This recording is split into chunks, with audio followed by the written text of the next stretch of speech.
Hey, what's going on YouTube? Hunter here, back at it again. Gonna give you a quick video on modding your melee weapons. So, I realized in my previous video where I was talking about modding weapons, I did not really go into melee too much. And this video is gonna be extremely short because for the most part, it does follow the same principles. There's just some slight differences. So what we're going to do is we're going to look at the melee weapon, and my melee weapon of choice is the heat sword just because this was my very first melee weapon that I got in the game. Hashtag thanks to DE for the code free sword. That code unfortunately is no longer active in the game, and I am sorry to report that to you guys because otherwise I would definitely tell you to use it so you could get a free sword. So as you'll notice here, it's already a little bit different. We have 9 slots instead of 8. These 8 slots still operate the same, and this slot, consider it as something completely separate from these 8. This slot here is what we call a stance slot. So for each of the weapons or the melee weapons in the game, for their weapon types being sword and shield, swords, pole arms, staves, gun blades, blade and whips, etc., etc., etc., they each have a stance associated with them. So for argument's sake, in terms of our weapons here, we have a stance called Iron Phoenix. It's actually the only sword stance that I currently have. And if I throw it in here, despite the fact that this is a non-matching polarity, you'll notice that my overall capacity jumped from 60 to 64. You're probably wondering why that is. Well, let me tell you. The stance mod slot really serves to just increase your overall mod capacity. That is what it is. The stance mod is going to unlock some combos and cool stuff that you can do with the weapon, but realistically the main function is to just increase your overall mod capacity. If this was a matching polarity for argument's sake, I would go up by a total of 10. And that would take me from 64 to 74. Or from 60 to 74, I should say, because I would go up to, I think, yeah, 14. Sorry, not 10. I would go up to 14. Because I do not have a matching polarity, I'm only going to get this little number you see here, and I'm only going to get 4. So I go from 60 to 64. That's essentially the point there.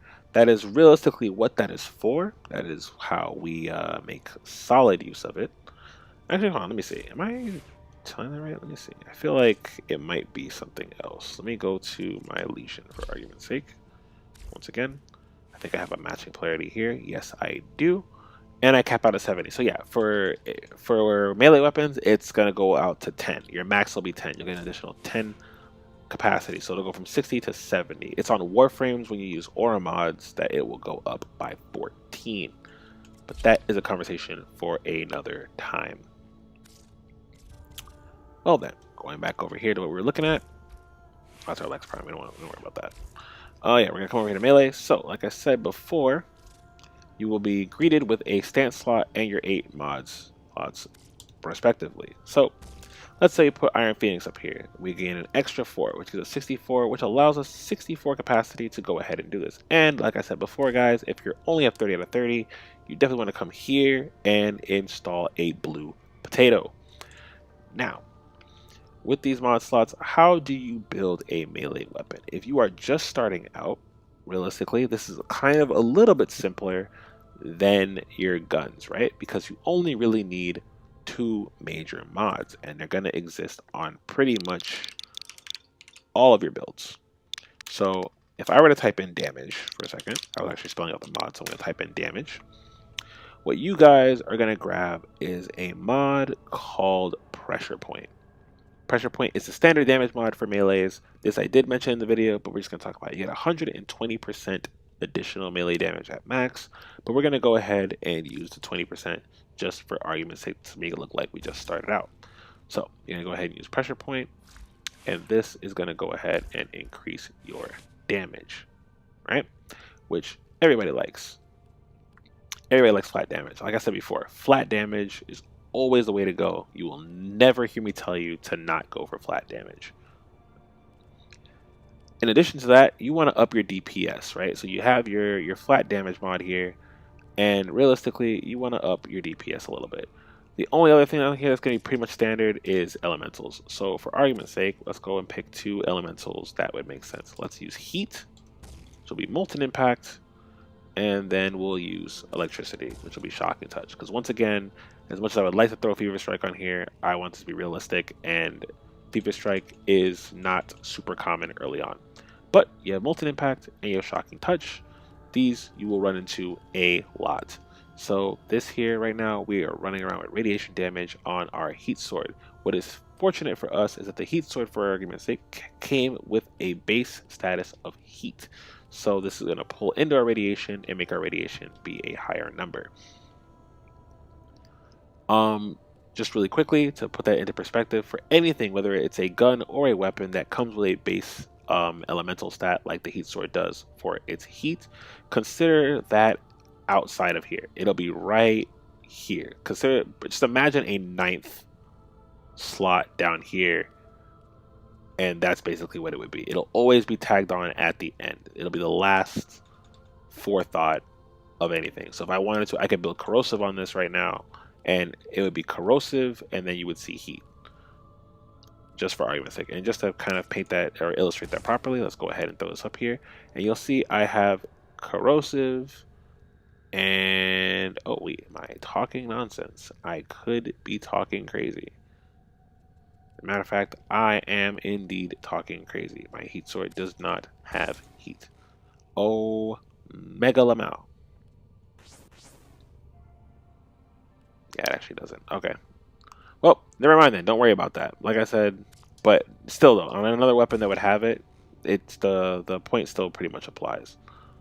So that was pretty funny. One derp per video, guys. I'm gonna borrow that from my boy iFlynn. That's definitely my derp for today. I've been making them videos all day, so it's been a little rough. But going on, guys. In any case, like I said, this is essentially the basic format for your build on your melee weapons, right? You're gonna have your stance mod, if you have a stance mod, which you probably will get later on as you play through the game. I think the first stance mod that I got was on Venus, a Venus defense called Romula. That's where I first started getting stance mods. But in any case, like I said, you'll have your stance mod, your pressure point, elemental combo. This is your base. However, there's one other little thing we want to add on here, and it is going to be attack speed. Now, why do we want to throw in attack speed? Is because literally it's pretty self-explanatory. We're doing more hits, which ups our overall DPS. So this is your general build. These are your 4. Your pressure point, your fury, your molten impact, and your shocking touch. Or, well, elemental combo. From there, the remaining 4 mods are pretty much yours to do what you want, and you want to build them pretty much around the weapon. So if your weapon's high in status, maybe you want to build up your status chance. If it's high in crit, then you'll build up your crit. If you want to just have fun and make your weapon do absolutely ridiculously insane things like 2 different elemental combinations and really high attack speed, I mean, by all means, go crazy, have fun. Like I said, it's all a matter of personal preference, but this realistically would be your main base for your melee builds. You would just do damage, attack speed, and then elemental combo of your choosing, and then your remaining 4 mods are kind of up in the air. You kind of build them around the weapon and your overall playstyle. So that's something to keep in mind. If you want to give it more range, you can put on something like Reach. If you want to give it more status chance, I think it's called melee prowess. For crit, you have True Steel and Organ Shatter. You know, you can pretty much do whatever it is that you're in the mood to do. Just know that these 2 right here are essentially the mandatories in one aspect or another, and then you have your elemental combo, and then everything else kind of goes nuts. Just as a reference point or something that you guys can look forward to in the future, there is another fire rate mod, technically, or well, attack speed mod, I should say, not fire rate. But there is another attack speed mod that you can use called Berserker. Now, Berserker is a rare mod. You'll probably get it a lot later on. But what this mod does is it increases your attack speed on critical hit. So if you have a crit weapon and you're hitting crits, over time your attack speed will increase, and it will last you for a whopping total of as long as that combo counter is going up. So as long as you keep your combo counter going and you're hitting crits, you will be okay. So that is always fun. It'll last for quite a bit of time. You get a 75% attack speed, and it's pretty sick. That's as far as it goes, which I believe is higher than a maxed out fury. if we look real quick at our Fury, when it's maxed out, it caps out at 30%. So yeah, this would technically give you higher attack speed than Fury, but Fury is more consistent, like flat, just consistent DPS. Berserker is more for your crit, and it'll kind of be like a burst out of DPS that will eventually kind of reset itself. So that's just something to keep in mind. A mod definitely worth using. So if you ever get your chance, if you ever get your hands rather on Berserker, definitely make good use of it. And again, if you need help with any of these things, you will see, you can always go to the wiki or ask around in chats, or even just ask me in the comment section on builds and stuff like that, and I'll give you the best advice that I can. Again, I'm not an expert at this game. I have been playing for literally about roughly 4 months now, and I know a decent amount of stuff, but I don't know everything. But I'll help you guys to the best of my ability, or if I can't help you, I will at least refer you to someone who can. But yeah, guys, that's pretty much gonna do it for your melee stuff, right? I just want to make sure I covered really quickly the differences between a melee build and a rifle build or a secondary build, because I know that I didn't necessarily mention the differences here. Really quickly, just to kind of, I guess, for all intents and purposes, if you're looking at your secondaries, it's kind of the same boat, right? You have your flat damage, your multi-shot, and then you would build an elemental combo or what have you. I have Pistol Gambit on here just because this is a crit weapon, so I wanted to increase my crit chance. So that's why that's there. But yeah, that's essentially all that you guys really have to do for a build. That's essentially what is the necessity for your melee weapons. Beyond that, it's kind of personal preference, or if you're going for optimized damage, then you'll look into the optimized mods to go ahead and make those things happen.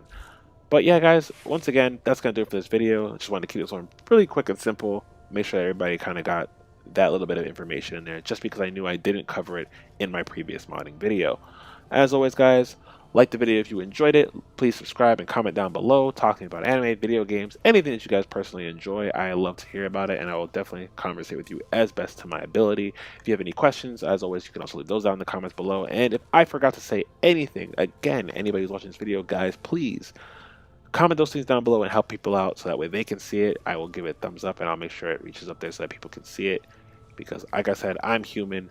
I don't know it all, and you guys might have information that I don't. But that's gonna do it for the video, guys. So I hope you guys take it easy. Hope you guys have a wonderful day.